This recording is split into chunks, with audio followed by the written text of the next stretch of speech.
My name is George Papa. I was in the infantry. I was in the United States Army. Now the difference between the infantry and the other branches of the Army, you've got the artillery, you've got the tanks, but infantry, they're the guys with boots on the ground. And they're the guys that are right up there in the front lines, making the original attacks, making the original tactics. I was in the military for 4 years.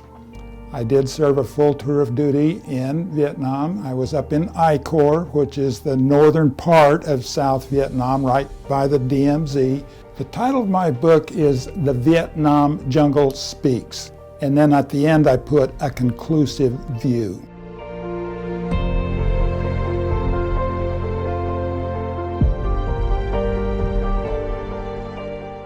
The reason I chose that title is because that Vietnam jungle was huge. It was mammoth, it was dark, it was very, very oppressive, and many things happened. And if that jungle could speak, it would cover volumes. In terms of the conclusive view, I recognize I was one soldier. There were millions of soldiers in Vietnam. And if you took 100 veterans and lined them up against the wall and says, what's your conclusion of the Vietnam War? You're going to get 100 different conclusions. This is just my conclusion, but I'm proud to say I was there, boots on the ground, front line.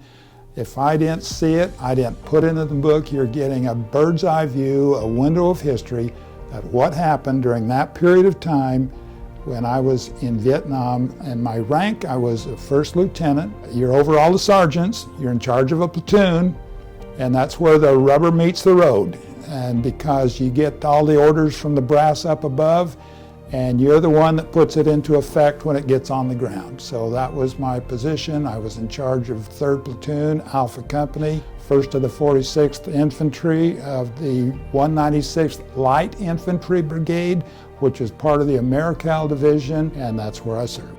Well, I can understand why a lot of veterans that were there, they do not want to talk about it because they want to forget it.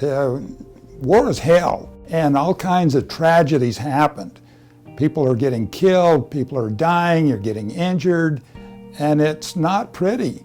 And so that's not something that you want to live with all of your life. And I'll also say that there were a lot of things that happened that were sort of on the edge, they were disgraceful. But I happened to have a good attitude. I had a lovely wife, I had a son at home. I didn't want to do anything to disgrace them.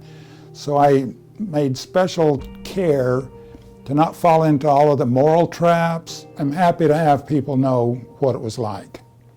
I'm happy to have people know that there were some good things that happened.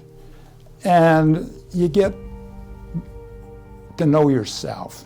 You get to know what your limits are. You get to know what patriotism is all about. You get to know what being a soldier is, to actually be out there defending your liberty, defending your country, making the better place for the world. And so I'm happy to write about it because I don't have any remorse. I don't have anything that I'm ashamed of. And so if there's anything that I have learned that I can share with somebody else, I'm happy to do that.